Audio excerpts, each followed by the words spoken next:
without any further ado, let's bring on Ben Axelrod. You can check him out on all your social media platforms at Awful Announcing. He is the senior editor at Awful Announcing, and always have a great conversation with Ben no matter what the sport, no matter what's going on. We figured today was a good day because there's a lot of things happening. Ben, welcome back to the show. How you doing this afternoon, bud? One sec. Ben is muted. Oh, okay. There we go. I'm doing well.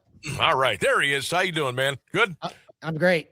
Good. Thanks for coming on today. Lots to get into. We'll start with the Browns, I guess.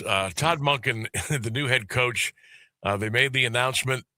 Your first initial reaction, Ben, I was, I guess, a little bit caught off guard. Not a lot, but just a little bit. What were your thoughts when you found out?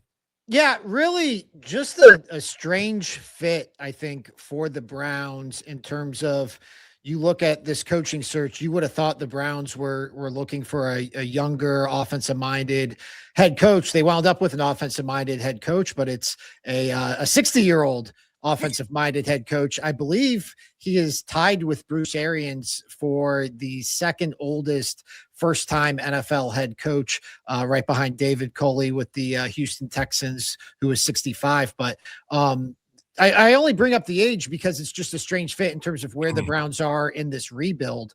They, you would think going with an older, more experienced coach that this is a team that's looking to contend. And I don't think this roster, especially on the offensive side of the ball, is ready to contend whatsoever. And so, maybe they think that Todd Monken can work some of that magic that he worked with Lamar Jackson in Baltimore. And then you factor in that no other teams were really looking at Todd Monken. And so it's not like this was a highly coveted candidate.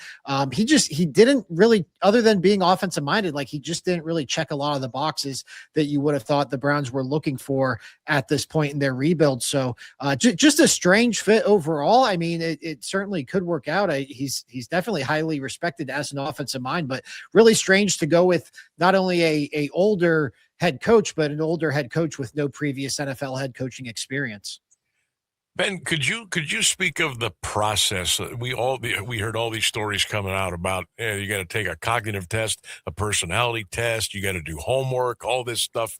There was a lot of laughs around the sporting landscape all across the country with this. Could you speak on that whole process and why and how it was the way that it was? Yeah, I think what stood out to me the most about the process was just how many head coaching candidates withdrew. I can't remember this many candidates withdrawing from a single coaching search. You had Mike McDaniel, you had Jesse Minter, you had Grant Udinski toward the end there, all withdraw from consideration. And to me, that spoke to what the reputation of the Browns was in this coaching search and what they think about this job. I think a lot of coaches, especially younger offensive-minded coaches like Grant Udinski, like Nate Scheelhaase, they're more wary about which jobs they attach themselves to. They're more wary about what quarterback situations they attach themselves to. And so I think, they casted a wide net. They certainly looked at a lot of different coaches with a lot of different backgrounds. And so to that extent, maybe it's not surprising that a handful of them did withdraw. But ultimately, I think you look at the end, it comes down to Jim Schwartz, it comes down to Todd Monken, and it comes down to Nate Scheelhaase. I think that kind of tells you this job was not as attractive as the Browns maybe thought it was when they fired Kevin Stefanski here nearly 4 weeks ago. I've asked a couple of other colleagues the last couple of days. My opinion is, Ben, that the Browns really didn't have a plan. Maybe before or after they fired Kevin Stefanski of who they wanted. Instead of casting this wide net out into the ocean, why not zero in on one or two guys, give it all you got? If you come up short, you come up short. But go in fighting and have that master plan with a couple of guys that you really want to get. Am I off base there or no?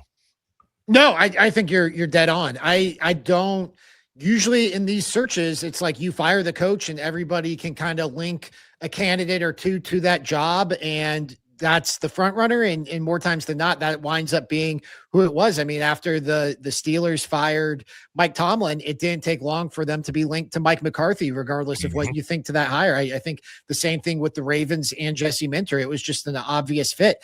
There wasn't an obvious fit for this job. In fact, Todd Monken was the guy who was probably linked to it the most. He was one of the first guys they interviewed. They actually interviewed him before John Harbaugh got fired from the Ravens. And so maybe ultimately this was their guy all along. It's still a strange fit, I would think. But yeah, I mean, it definitely seems like they didn't have a plan other than they felt like they had to move on from Kevin Stefanski for whatever reason.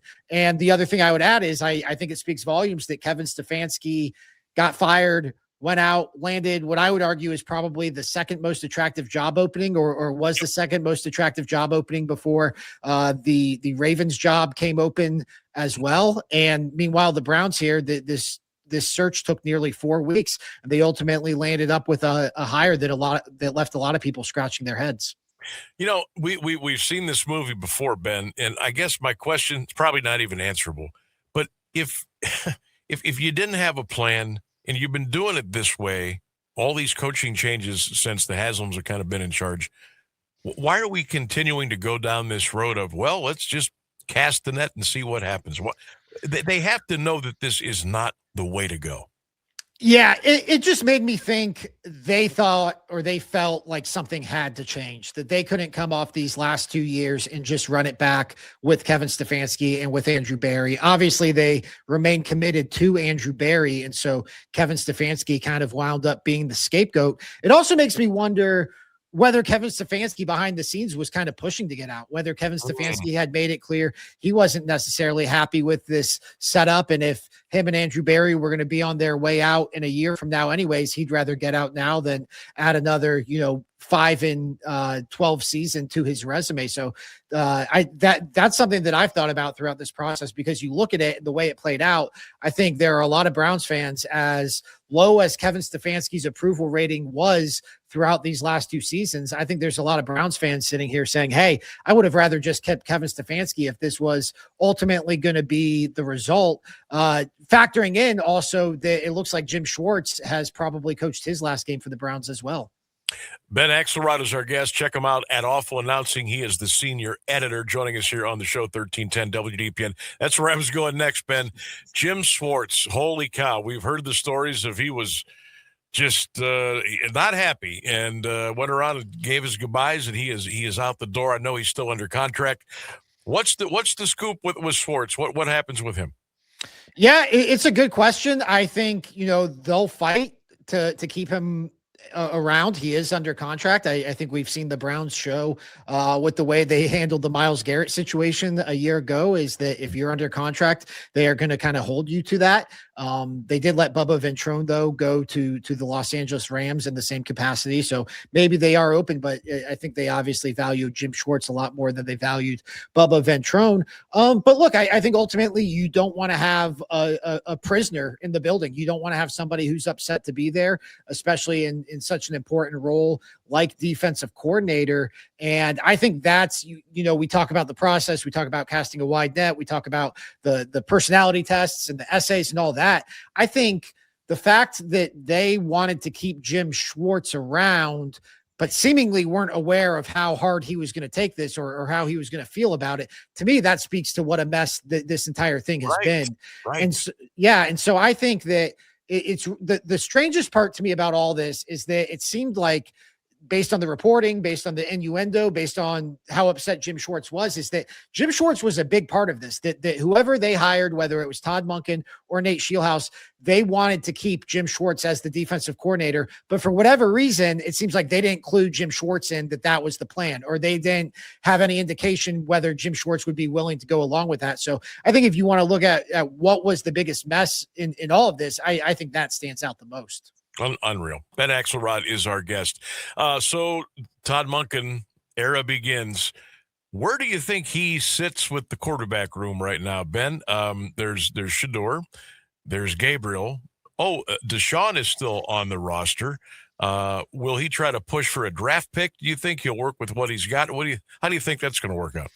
Yeah, I would be surprised if this is a Deshaun Watson, Shedeur Sanders, Dylan Gabriel quarterback room. One, I think you could see them move on from Dylan Gabriel. I think that's a pretty obvious move for the Browns to make. Obviously, it just didn't work out with Dylan Gabriel here. He was put in a terrible spot with them drafting Shedeur Sanders 2 rounds later and the way that all played out. I think everything is on the table for the Browns at the quarterback position. I don't think there's anybody who stands out at 6 for the Browns to take in the draft. But I think you look at that Jaguars pick in the 20s, you look at the second round, like that's where we saw Jackson Dart go a year ago. That's where we saw Tyler Shook go a year ago. Like that's become a more viable range now to take a swing on a quarterback. I think you could see the Browns look at veterans like Mac Jones on the trade market, Malik Willis in free agency. Like I think this thing is a pretty blank canvas for the Browns.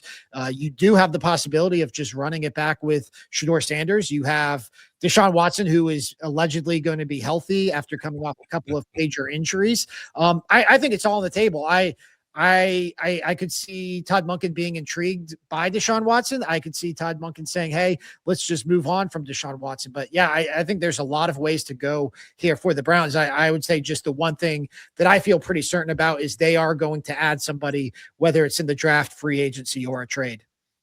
Kind of a two-parter here, Ben. We got 2 teams left still looking. They got to be getting close, I would think. The Raiders are looking for the coach. The Cardinals. Who do you think lands there? And at the end of the day, which NFL team that had a vacancy do you think hit the biggest home run for them? I think Clint Kubiak, the Seahawks offensive coordinator, I think he's going to wind up with the Raiders. And the biggest thing I'm basing that on is just listening to Tom Brady call the NFC Championship game and the effusive praise that he had for Clint Kubiak in terms of, you know, if you were to close your eyes and watch that game, you would have thought it was Clint Kubiak playing at quarterback instead of Sam Darnold. The Cardinals job, I'm not as sure on. I know Mike LaFleur had been linked to that job. I don't know where that stands. That coming out of this search, this cycle of head coaching hires, I think the Cardinals job, maybe even below the Browns, kind of stands out as the worst situation. Especially you're kind of stuck with Kyler Murray now for, I think 2 more seasons based on his contract, just like the Browns, kind of a mess of an organization. So the Raiders, I feel pretty good about Clint Kubiak. The Cardinals, I don't know where they go from there. In terms of who did the best hire here, I think it's the Ravens. I think Jesse Minter was like the young star coordinator ready to become a head coach. He has ties to the Ravens. He has ties to Harbaugh. So, you still have some continuity, even though you are moving on from John Harbaugh. So to me, like when it came to the Browns, I thought Jesse Minter was the best realistic option that they had. And I don't even know how realistic he was for the Browns. So I thought that was just a home run hire. Ben Axelrod is our guest at Awful Announcing. He is the senior editor. Check him out on all of your favorite social media platforms. Last night at Rocket Arena could have been the last run for 23 back in town as the Cavs took care of the Lakers. LeBron, another. Is that as an emotional LeBron that you have seen last night after he watched that tribute on the big board in the arena? I thought so. Yeah, I mean, I was there. I've been to a few of the games where the Cavs have hosted the Lakers since LeBron left in 2018. And, I remember the first time back, he was fairly emotional, and that was a big celebration. And it was kind of a big deal for Cleveland to welcome LeBron back and correct, everything that happened when he came back with the Heat the first time. And what an ugly situation that was. So I remember that 2018 game, I think it was the night before Thanksgiving too. That was pretty emotional. And then, from there, sometimes he plays it up. Sometimes he treats it like just another game. But last night, like he was eating it up. Like he was, I noticed he made a point to run out onto the court for warmups about 2 minutes later than the rest of his Lakers teammates. So he could kind of get that singular ovation. I think, he did the chalk toss before tip-off. Even after the chalk toss, he walked over to another corner and just kind of soaked in the crowd. And then obviously the Cavs do the tribute to the 2007 Eastern Conference Finals, where he scored 48 points against the Pistons. And he, was wiping tears away. And even after the game, I mean, the Lakers get destroyed. And in the post game, he's still willing to talk about the emotions of coming home, to talk about the emotions of watching Bronny out there playing on the court that he grew up watching his dad on. That was like it felt like the Cavs really went for it in terms of celebrating LeBron. And it seems like LeBron really reciprocated in terms of the way he felt about the homecoming. And really, yeah, that was as emotional as I've seen him, especially just considering the circumstances of the game. Quick hit on the Cavs. Hey, we're on a 5-game win streak, and now it's out to the West Coast. Where are you at with the wine and gold right now? Are they starting to put it together? I know Mobley's going to be out for a little bit, but what do you see? Yeah, it's they're still dealing with injuries. They're without Evan Mobley. They're without Darius Garland, but Donovan Mitchell is playing as well as he's ever played. I think you're starting to see what's really impressive is the role guys, especially Jalen Tyson stepping up. Tomlin had a nice game last night. Like this supporting cast, DeAndre Hunter, you finally got a really strong performance out of him. So I think you're starting to see the silver lining of these injuries in terms of increased roles for these role players. And now it's just going to be a matter of fitting everybody back in if or when they can get healthy. So they're definitely clicking here over the course of the last month. And I think that's the most encouraging sign is that, obviously October, November, December didn't go the way they wanted it to go. But the fact they are still able to tread water, the fact they are still keeping their heads above water in terms of the play-in and all of that, I think that's a really encouraging sign. So I just think you get to the All-Star break and then you come out of there running. But yeah, I think the story here is Jalen Tyson and that supporting cast, what they're able to provide, even with the injuries that they've been dealing with, especially to Mobley and Darius Garland. You're looking good right now. Ben Axelrod is our guest at Awful Announcing. One more, we'll let you go. I want to kind of circle back to football here real quick. Kind of an embarrassing situation yesterday for the NFL, maybe even for us here in the Canton area. Bill Belichick, not a first ballot Hall of Famer. What do you make of that? And can we fix it? It looks like they've already maybe taken some steps to take care of the kind of situation. Yeah, I think it's definitely a black eye. I wouldn't even say on the Hall of Fame, but it does reflect poorly on the Hall of Fame in terms of what's the point of a Hall of Fame if Bill Belichick isn't going to be a first ballot Hall of Famer? It does seem like there were some personal biases involved, but it also seems like it's just kind of a flawed process where you have a bunch of these old timers who are about to fall off the ballot. And maybe some voters figured, hey, Belichick's getting in regardless. We've got to keep these guys on the ballot because we think they're deserving too. It just kind of seems like it was a flawed process, but the human element, whether it's media, whether it's former players, coaches, executives, I do think that kind of reared its ugly head. And so, it does make you wonder, who can you trust in these situations in terms of, putting together the Hall of Fame? It makes you think, is Tom Brady going to be a first ballot Hall of Famer? I know the process is different for players, but I do think this is a situation where, ultimately what's the point of a Hall of Fame? You want to celebrate greatness. You want to reflect the history of the game. And if Bill Belichick, the architect of the greatest modern dynasty, a head coach with 6 Super Bowl rings, played in, I think, or coached in 4 more, won 2 more as a defensive coordinator. If he's not a first ballot Hall of Famer, then I think it's worthy of looking at the process. And I'll give the Hall of Fame credit for coming out with the statement that they did, because I think they know that this is a ugly situation as well. Yeah, they certainly did. I'm going to read that statement a little bit later on, but yeah, I'm glad that they took the quick steps because of what happened yesterday. Ben, always a pleasure to catch up. Knocked a lot of topics right out of the park today as usual. We'll do it again soon. Have a great weekend. Stay warm up there. Absolutely. Same to you. Thanks for having me, Sam. You bet. Ben Axelrod, Awful Announcing. He does a great job. Check him out at Awful Announcing on X and all of your favorite social media platforms.